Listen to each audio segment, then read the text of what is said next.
Okay, so as our National Vice Commander wraps up his little speech behind me. I'm glad you're not calling them out. So, good afternoon, fellow Legionnaires, to our emergency first responders, our American Legion family from all over our department. I'd just like to say thank you for coming out here today and to be able to partake in the mission training that we are doing today, the Be the One training. It's so important that all of us can play the part to be the one to save one. Saving life and changing lives is all about the American Legion.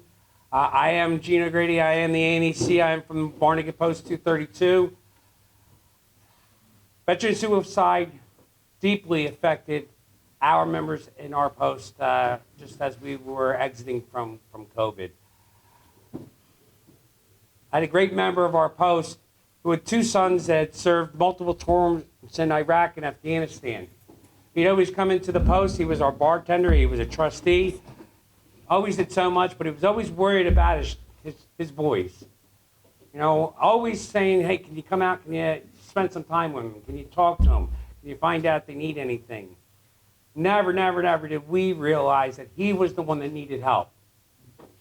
So he was doing the stuff that he normally does. None of us took it for granted. The one night that he left the post, he personally went around and shook everybody's hand and said, you know, goodbye. Right? We knew he was coming to work the next day. That next morning, he woke up, showered, kissed his wife goodbye, said, see you later, I'll talk to you later. It was a normal day. He should have been at the post in 15 minutes to open up. An hour later, I was with our post commander. We were on vacation in Tennessee. We got a phone call saying, you know, our buddy didn't show up. Didn't open up for his shift at 11 o'clock. Somehow, when he left his house, instead of making a left and going to the post, he made a right and drove down to Atlantic City, and that was the end of him. So it left all of us bewildered and all of us with questions. And it just happened to be I got to see this training when we were out in Indianapolis, and I thought it was something that we needed to bring back home. Didn't know what the timing was. But when National Commander Triolo had started to be the one, and then past National Commander Seehafer decided he was going to continue to run with it, and now with National Commander Jim Corsier just saying that this is a vital part of our mission training for our American Legion family, we are grateful today to have some great speakers here. So with that being said, I'd like to introduce our post commander here, Larry Platt. He's got a couple of words of information that all of us need to know while we're in the hall.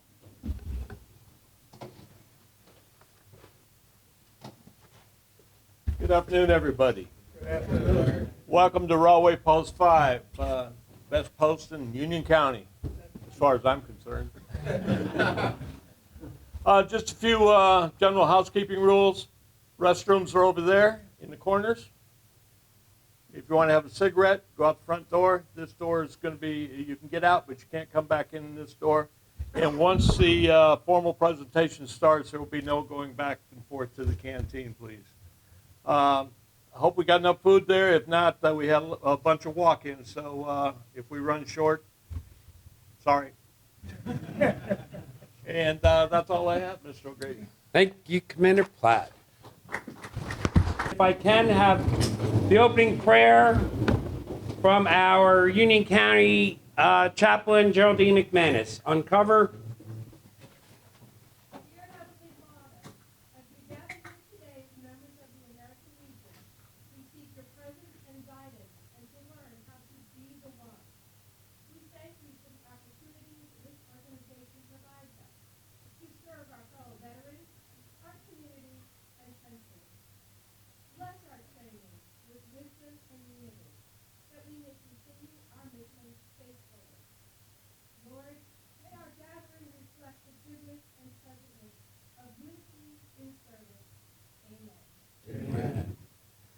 Please remain on cover. I call on Past Department Commander and the co-chairman of this event, Dan Dunn, to lead us in the Pledge of Allegiance.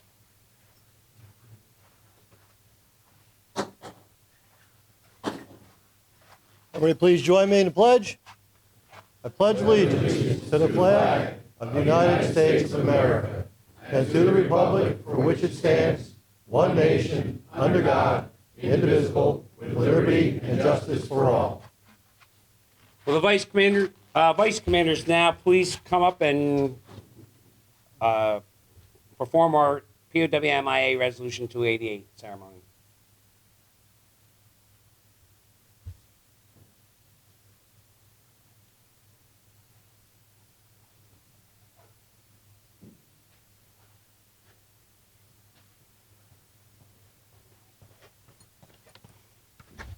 Good afternoon.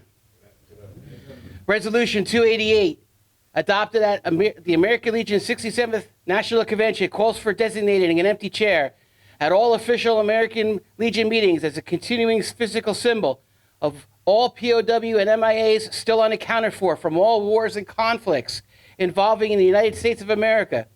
This is a reminder for all of us to spare no effort to secure the release of any American prisoners from captivity, the repatriation of the remains of those who died bravely in the defense of liberty, and a full accounting for those missing. Let us rededicate ourselves to this vital endeavor. Vice Commander, please place the POW MIA flag on the empty chair.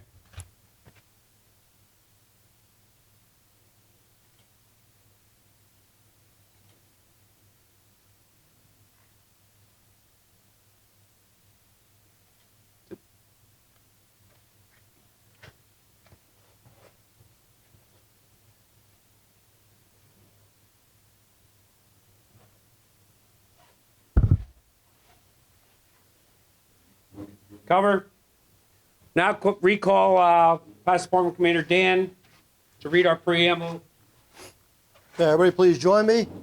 For God and country, we associate ourselves together for the following purposes: to uphold and defend the Constitution of the United States of America, to maintain law and order, to foster and perpetuate a 100% Americanism, to preserve the memories and incidents of our association in all wars, to inculcate a sense of individual obligation to the community, state, and nation, to combat the autocracy of both the classes and the masses, to make right the master of might, to promote peace and goodwill on earth, to safeguard and transmit to posterity the principles of justice, freedom, and democracy, to consecrate and sanctify our comradeship by our devotion to mutual helpfulness. Thank you, Dan. You may be seated.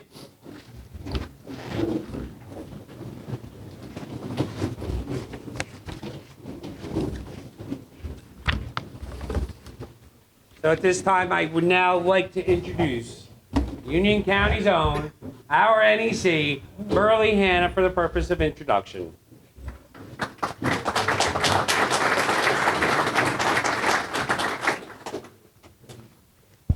Thank you, Jane.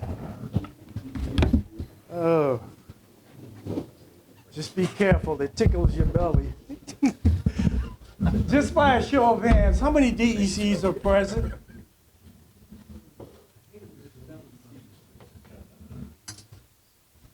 Thank you. Thank you all for coming. This person I'm about to introduce, you all know him well. I served under him for 4 years as your ANEC. He left me with a lot of work to do as NEC. I'm going to give him that credit. But it's all good work. You know, we updated our policy. We tweaked some resolutions. And we're in good shape moving forward. At this time, I'm going to cut my remarks short so that his remarks can be a little longer. Charles Chuck Robbins was elected as our National Vice Commander of the American Legion during the 105th National Convention in New Orleans on August the 29th, 2024.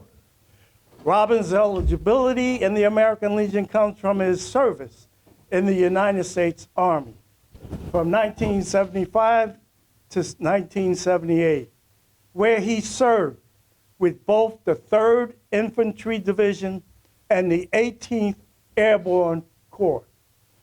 He was honorably discharged as a sergeant. He is a member of Chevrolet's American Legion Post 351 in Seaside Heights, New Jersey, and has held or served on many of the American Legion offices or committees at the post, county, department, and national level. These include New Jersey Department Commander from 2006 to 2007, alternate National Executive Committee man from 2013 to 2017, and National Executive Committee man from 2017 to 2021. Robbins is employed by the New Jersey Department of Military and Veterans Affairs, we call it DMAVA, in Lawrenceville, New Jersey, where he serves as the Veterans Outreach Coordinator and Assistant to the Deputy Commissioner of Veterans Affairs. He has been married to his wife, Nancy, for 39 years and has 5 children, 11 grandchildren, 4 great-grandchildren. He enjoys cruising, everything about the Jersey Shore to include boating, fishing, and swimming. He also enjoys playing golf and watching baseball, football, and soccer. He is an avid sea glass collector with collections from areas all around the world, including his favorite spot on the island of Aruba. Please welcome our own National Vice Commander from that great county of Ocean, Chuck Robbins.